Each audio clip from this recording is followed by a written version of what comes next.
All right, go Emor. ahead. Emor deals with two kinds of holiness, of people and of time. Chapter 21 in Leviticus relates to holy people, to priests, and above them, the high priest. Their close contact with the sanctuary means that they must live with certain restrictions on contact with the dead and whom they may marry. Chapter 22 recaps similar laws relating to ordinary Israelites when they seek to enter the sanctuary, as well as defects in animals that bar them from being offered as sacrifices. Chapter 23, my focus today, is about holy time, the festivals of the year. And chapter 24 speaks about the menorah lit daily, bread renewed weekly, and ends with a story of one of the only two narratives in Leviticus about the fate of a man who blasphemed in the course of a fight. Chapter 23 and more contains a description, a listing of the shagim of the Jewish calendar. It's distinctive from the other accounts of the festivals in Deuteronomy and Exodus because it includes Rosh Hashanah, Yom Kippur, and Shabbat in the list of festivals. Strangely, the Torah here seems to be calling Shabbat both a moed, an appointed time, and a mikra kodesh, a sacred assembly, which it does nowhere else.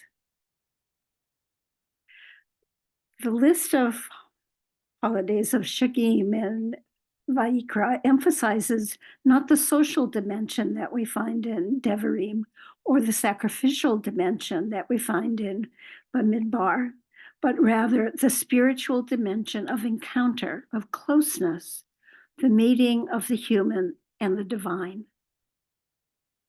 And that explains why we find, more than in any other chapter or place in Torah, two key words.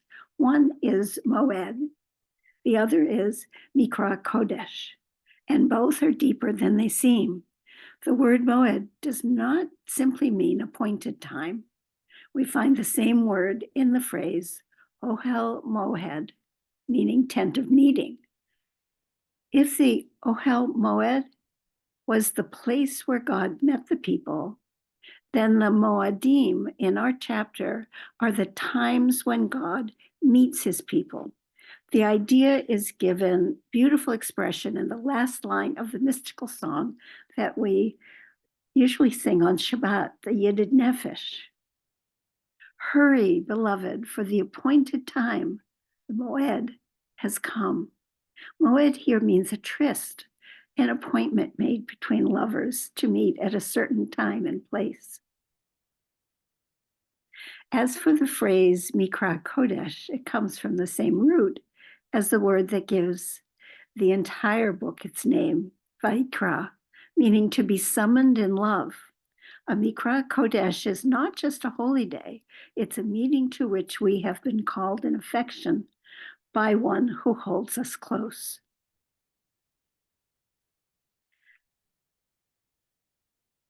Much of the book of Vayikra is about the holiness of place and the Mishkan.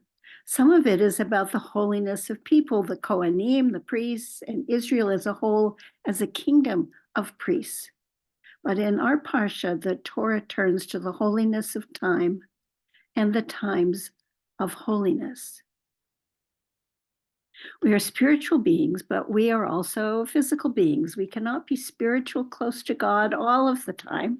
That's why there is secular time as well as holy time. But one day in 7, we stop working and enter the presence of God of creation. On certain days of the year, the festivals, and they are listed completely here. We have the Shabbat, we have Pesach, Shavuot, Rosh Hashanah, Day of Atonement, and Sukkot, all listed. So we celebrate the God of history with that. The holiness of Shabbat is determined by God alone, not with the priest determining the day or when we have a month repeated to catch up in time.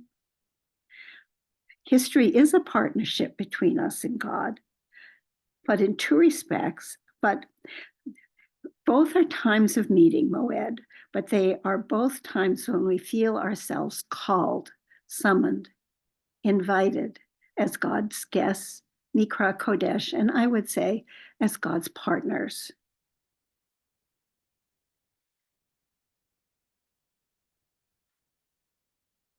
I would like to, much of that was from Jonathan Sacks.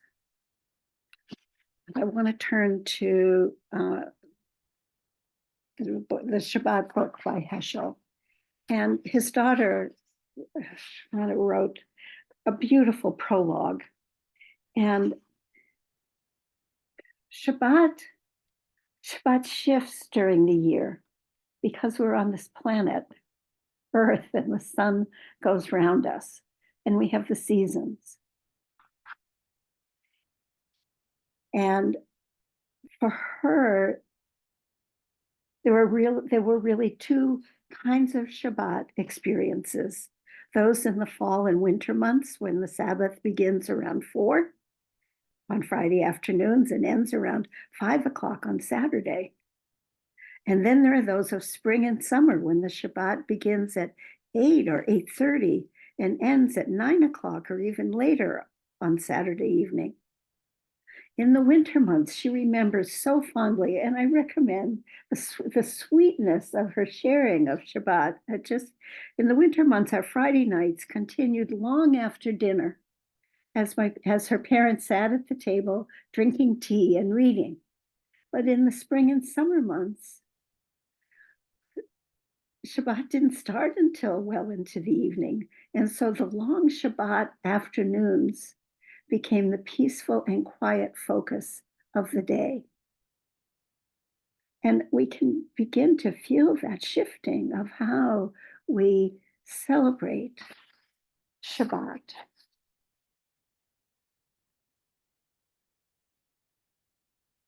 Shabbat is an example of both the world and the world to come, says Heschel. Shabbat is joy, holiness, and rest.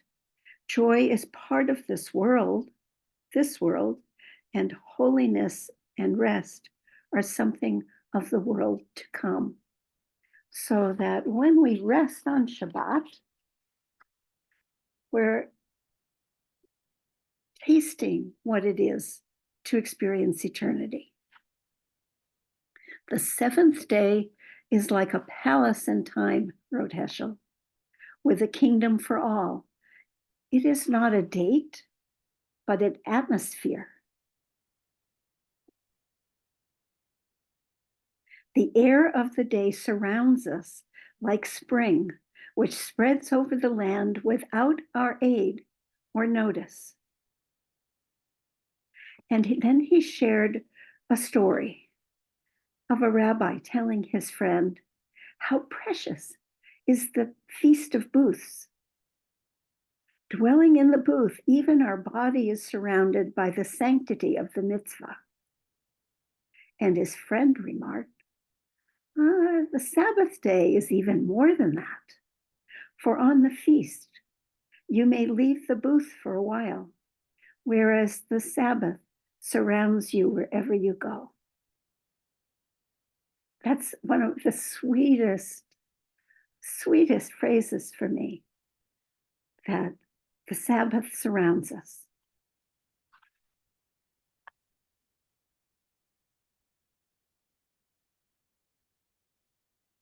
The difference between the Sabbath and all the other days is not to be noticed in the physical structure or even the spatial dimensions of where we are. Things do not change. Things do not change on that day. There is only a difference in the dimension of time, in the relation of the universe to God. The Sabbath preceded creation, and the Sabbath the Sabbath preceded creation, and the Sabbath completed creation. It is all of the Spirit that the world can bear.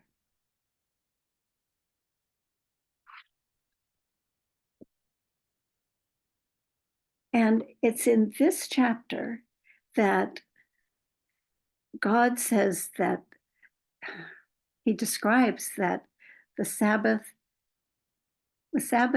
was created as the day of rest. When initially, in the description of the creation, everything is completed in the 6 days. But in this chapter, in the 7th day, rest is mandated for the 7th day. So it's only as we take rest and take a break from the activity, from the work, which we must do. We must be busy and of the world in those 6 days. It's our responsibility to keep after our relationships, to keep after the work that each of us is specially given to do, and to accept that.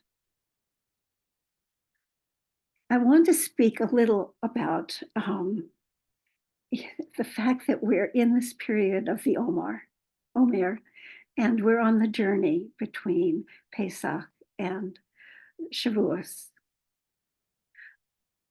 I had the experience decades ago, about over 40 years ago, of being in Belgium, on the coast of Belgium, with a group working on a dance piece that had media in the background, and that was what I was working on.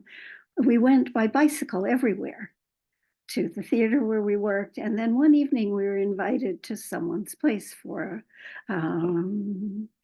early evening festivities, and we all rode our bicycles half an hour to get there, and we had to pass through a field that had a very narrow place for our bicycles to go one by one carefully. People were speeding along, and off to the side in this field, off to the side, I could see a man with a stalk. Whether it was barley or wheat, I don't know. But he had a stalk, maybe 2 or 3 in his hand, and what must have been a very sharp knife. And there he was, standing off to my left, with a sharp knife going through the fruitfulness of that stalk. And it was only later in discussion that I understood he was splitting the very top of the growth to see if it was time to cut the field. And it was like a camera image just in my brain of this man and speeding along. And there he was slicing the barley. I'm assuming because of where it was that it was barley, not wheat. And I have this connection to this time of year with the barley, and that we're coming to, it's first harvest, and in a series of harvests that we end in the festival of booth, that we can leave the booth for a part of the time, but and I will always remember, because of this teaching that I hadn't expected to do, but here I am. And we,